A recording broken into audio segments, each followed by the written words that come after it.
Hello everyone, good morning. मैं Archana Mishra. Dear students, आज हम लोग इस वीडियो में क्लास 11th हिंदी आरोह गद्य खंड से पहला चैप्टर नमक का दारोगा, जिसके लेखक हैं मुंशी प्रेमचंद, इस कहानी को जानेंगे।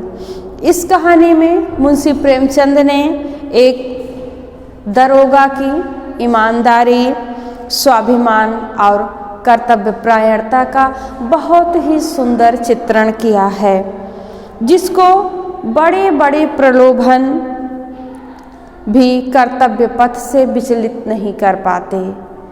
हम जान लेते हैं इस कहानी में पात्र कौन कौन से हैं। पंडित अलोपीदीन उस एरिया के बहुत प्रतिष्ठित जमींदार हैं। मुंशी बंशीधर नमक विभाग में नवनियुक्त दरोगा है। बल्लू सिंह इस दरोगा का, बंशीधर का एक जमादार है। ठीक, जब नमक का नया विभाग बना तो उसमें ईश्वर द्वारा प्रदत्त इस प्राकृतिक चीज की खरीद फरोख्त पर रोक लग गया। अब चोरी छिपे काम होने लगा, तस्करी होने लगी नमक की। सभी लोग अच्छे अच्छे विभागों से हटकर नमक विभाग में दरोगा के पद पर नौकरी पाने के लिए इच्छुक रहने लगे। और किसी विभाग में उतना ऊपरी इनकम नहीं था, इसलिए जितने भी उस समय नौकरी के चाहत रखते थे, सभी लोग ये सोचते कि मैं नमक के विभाग में दरोगा बन जाऊं। उसी समय मुंशी बंशीधर नौकरी की तलाश में घर से निकलते हैं तो इनके पिता एक अनुभवी पुरुष थे। जब मुंशी बंशीधर घर से निकलने लगते हैं तो अपने बेटे को समझाते हुए कहते हैं, बेटा कोई ऐसी नौकरी चुनना जिसमें तनख्वाह यानी सैलरी के अतिरिक्त ऊपरी आय भी हो। उनका इशारा था कि नमक के विभाग में नौकरी करना। खैर, उन्होंने तो ऐसे ही मन की बात कही थी, लेकिन संयोग बहुत अच्छा था। जब मुंशी बंशीधर घर से निकलते हैं उस समय संयोग बहुत अच्छा कहा जाएगा, समय बहुत अच्छा कहा जाएगा, क्योंकि बहुत जल्दी ही उनको नमक के विभाग में दारोगा के पद पर नियुक्ति मिल जाती है। लेकिन अब जैसे इनके पिताजी सोचे थे, जो इच्छा पिताजी करते थे, खूब लूट घसोट के ऊपरी आय हो, ऐसा ये ईमानदार कर्तव्यपरायण दरोगा नहीं करता था। एक दिन जाड़े के समय में जब नमक के सिपाही और चौकीदार सभी नशे में धुत थे, सभी नशे में मस्त थे, मुंशी बंशीधर को वहाँ उस एरिया में आए बहुत कम दिन हुए थे, लगभग 5-6 महीने हुए थे।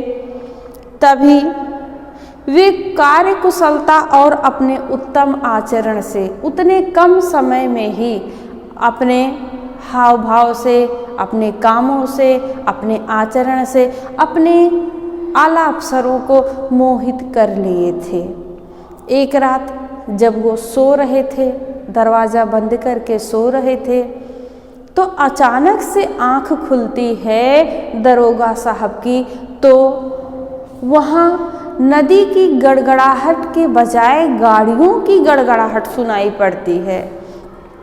क्योंकि जहाँ ये नमक विभाग का ऑफिस था, वहाँ उसके थोड़ी दूर पर 1 मील पर नदी थी, तो वहाँ पर नदी की आवाज़ सुनाई देती थी। तो कह रहे हैं रात में नदी के गड़गड़ाहट के अलावा गाड़ियों का शोर सुनाई दिया।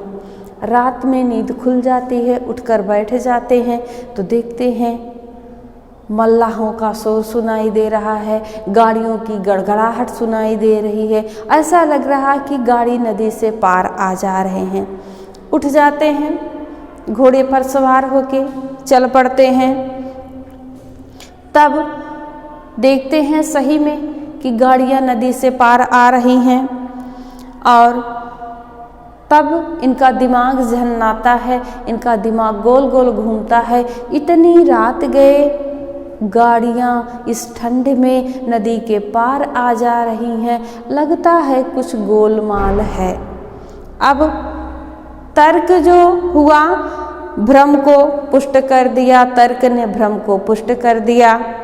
वर्दी पहनी, तमंचा जेब में रखा और बात बात में घोड़ा बढ़ाए पुल के पास पहुंच गए जहां से गाड़ियां उतर रही थीं। अब देख रहे हैं तो नदी के पुल के इस पार नमक से लदी ये गाड़ियों की लंबी कतार थी। अब इसमें अभी ये तो नहीं जान रहे इसमें क्या लदा है, मतलब देख रहे हैं गाड़ियों की लंबी कतार है। डांट कर पूछ रहे हैं क्या है, क्या माजरा है, ये सब क्या हो रहा है, इस गाड़ी में क्या लदा है, इतनी रात को कहाँ जा रहा है। सब तरफ चारों ओर उनकी आवाज़ सुनकर चारों तरफ सन्नाटा छा गया। सभी जो गाड़ीवान थे सकते में आ गए।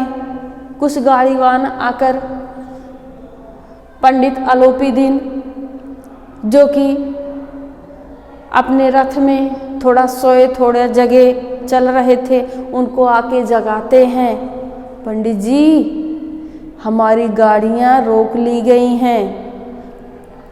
आधे सोए आधे जागे हड़बड़ा के बोलते कौन रोक लिया है।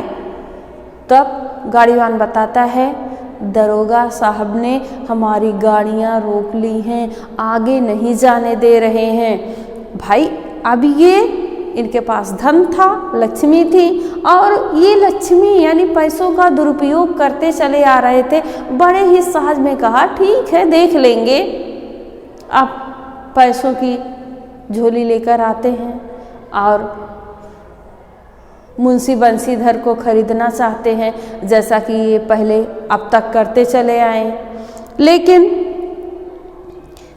चूंकि मुंशी बंसीधर बहुत ईमानदार था, बहुत ही ईमानदार दरोगा था, पंडित अलोपीदीन के जो बात थे, मोल भाव के जो शब्द थे, वे उनका कुछ बिगाड़ नहीं पाए, मतलब उनको बदल नहीं पाए। बहुत पहले तो कड़क में, उसके बाद धीरे धीरे धीरे धीरे बहुत विनम्र स्वर में भी, बहुत गिड़गिड़ाए भी, भाई पैसा ले लो जितना चाहो उतना ले लो, लेकिन इस मामले को यहीं रफा दफा कर दो। लेकिन दरोगा भी बहुत ईमानदार था, अपने वर्दी के प्रति, अपने देश के प्रति, अपने काम के प्रति बहुत वफादार था। रफा दफा नहीं होगा। ठीक बात न्यायालय तक जाती है। अब वहाँ भी पैसों का खेल चलता है। दरोगा को विश्वास था कि वहाँ ऐसा नहीं होगा। ठीक यही एक गलती है भाई, ये जैसा अपना स्वयं ईमानदार था, खुद ईमानदार था, वैसे अगले को सोचता था, उसकी यही गलती थी। लेकिन न्यायालय में पूरा लूट घसूट मची थी, पैसा चल रहा था। वहाँ जज को इसने पैसे के बल पर खरीद लिया और जज ने क्या फैसला दिया कि पंडित अलोपीदीन के विरुद्ध जो भी है, जो भी लिखवाया गया है, जो भी बताया गया है, सारे के सारे फर्जी हैं, सब कुछ गलत है।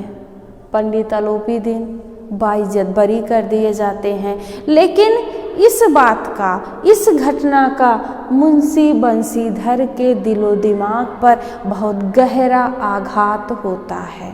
ये घटना कि इनका बाइज्जत बरी हो जाना और जो भी आरोप थे सब फर्जी साबित हो जाना, ये मुंशी बंसीधर के दिलो दिमाग पर बहुत गहरा आघात कर गई। चूँकि पंगा इन्होंने बड़े आदमी से लिया था तो चिंता भी थी, अब क्या होगा, अब क्या होगा। उनकी चिंता वाजिब निकली। इनके घर पहुंचने के कुछ दिन के बाद इनकी मुअत्तली का भी आ गया आदेश, भाई अब नौकरी गई आपकी, पिताजी सुने, जो कि नौकरी खोजने के शुरुआत में ही इनको बहुत समझाए थे, अच्छी नौकरी चुनना, ऊपरी आय वाली नौकरी चुनना। संयोग से, ईश्वर की कृपा से नौकरी मिली भी, लेकिन उनके अनुसार, मुंशी बंशीधर के पिता के अनुसार, दरोगा जी के बेवकूफ़ी की वजह से नौकरी चली गई। सच में दरोगा जी ने बेवकूफ़ी नहीं की थी, लेकिन पिताजी के सोच के अनुसार। खैर, अब तो सुनना ही था। लेकिन पंडित आलोपीदीन भी इस घटना से बहुत कुछ सीखे। एक दिन आलोपीदीन मुंशी बंशीधर के पास पहुंचते हैं और कहते हैं, मुझे आपसे कुछ चाहिए, मैं आपसे कुछ सेवा चाहता हूँ। तब बंशीधर बोलते हैं, पंडित जी, मैं किस योग्य हूँ, मैं आपकी क्या सेवा कर सकता हूँ। अब पंडित आलोपीदीन एक स्टाम्प वाला पत्र निकालते हैं और बंशीधर के सामने रखकर कहते हैं कि बस आप इसको स्वीकार कर लीजिए, इस पर साइन कर दीजिए, हस्ताक्षर कर दीजिए। मुंशी बंशीधर ने उस कागज़ को पढ़ा तो कृतज्ञता से उनके आंखों में आंसू आ गए। पंडित आलोपीदीन ने अपनी सारी जायदाद का अस्थाई मैनेजर नियुक्त कर दिया था। क्यों कर दिया था? क्योंकि पंडित आलोपीदीन भले ही अब तक भ्रष्ट काम में लिप्त था, लेकिन दरोगा के मुंशी बंशीधर के कर्तव्यपरायणता को देखकर, ईमानदारी को देखकर, अपने कार्य के प्रति वफादारी को देखकर ये समझ गया था कि ये बंदा बहुत अच्छा है, ये बहुत ईमानदार व्यक्ति है, ये आगे कुछ कर सकता है, इसका भविष्य उज्जवल है, ये जहाँ रहेगा तहाँ उन्नति होगी। यही सब सोचकर अपने सारे कारोबार का, सारी संपत्ति का स्थायी मैनेजर नियुक्त करना चाह रहा था। उसके एवज में 6000 वेतन के अतिरिक्त रोजाना खर्चा चलने के लिए, मतलब सारी फैसिलिटी दे रहा था। वो बस ज्वाइन कर ले। पंडित आलोपीदीन ये चाहते थे किसी भी सूरत में, किसी भी हाल में मुंशी बंशीधर उनके कारोबार के, उनके संपत्ति के स्थायी मैनेजर बन जाएं। पंडित आलोपीदीन कहते हैं कि मुझको अब कुछ देखना सुनना नहीं है, मैं हर हाल में आपको अपना मैनेजर बनाना चाहता हूँ। तब दरोगा साहब कहते हैं, मुझ जैसे अयोग्य व्यक्ति से आप इतना उम्मीद क्यों करते हैं? मुझ जैसे अयोग्य व्यक्ति से, जो नौकरी से निकाल दिया गया था है और जो आपके साथ इतना ही बदतमीजी से पेश आया था, उसके लिए आपके मन में इतनी हमदर्दी क्यों है? तब पंडित आलोपीदीन हंसते हुए कहते हैं कि हाँ, मुझे ऐसे ही अयोग्य व्यक्ति की ज़रूरत है, तुम जैसे अयोग्य व्यक्ति की ज़रूरत है। अगर तुम उसको, अपनी योग्यता को अयोग्यता मानते हो तो हाँ, मुझे ऐसे अयोग्य व्यक्ति की ज़रूरत है, तुम जैसे अयोग्य व्यक्ति की ही मुझे ज़रूरत है।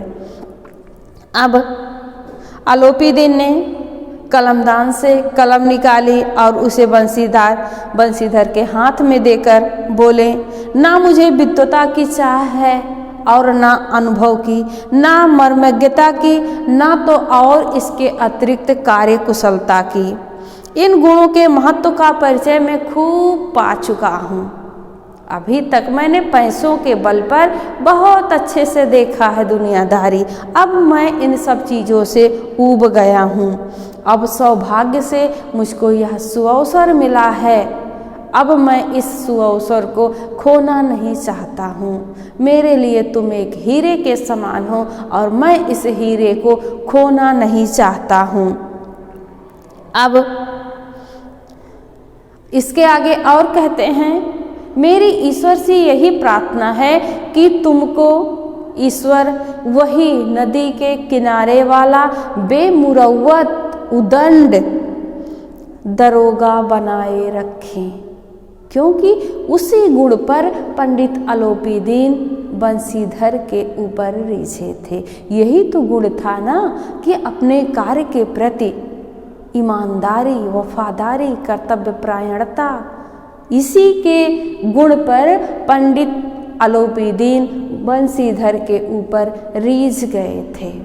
ठीक बंसीधर की आंखें डबडबाएं, मतलब जब इंसान दुख में होता है तब तो आंसू निकलते ही हैं, और जब खुशी बहुत ज़्यादा होती है तो भी आंसू आ जाते हैं।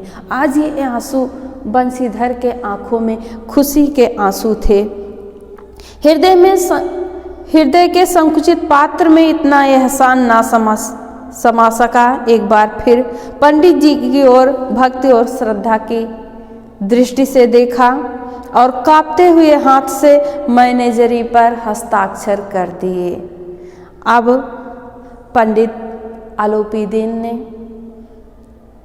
उनका काम हो गया था, उन्हें बंसीधर जैसा हीरा मिल गया था। खुशी से बंसीधर को गले लगा देते हैं। बेटा, इस कहानी से हमको यह सीख मिलती है कि हमें हर हालत में भ्रष्टाचार का विरोध करना चाहिए,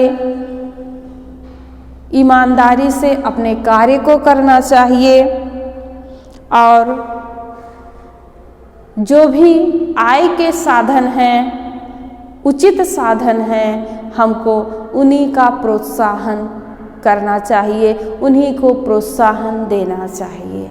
आशा है यह कहानी आपके समझ में आ गई होगी। धन्यवाद।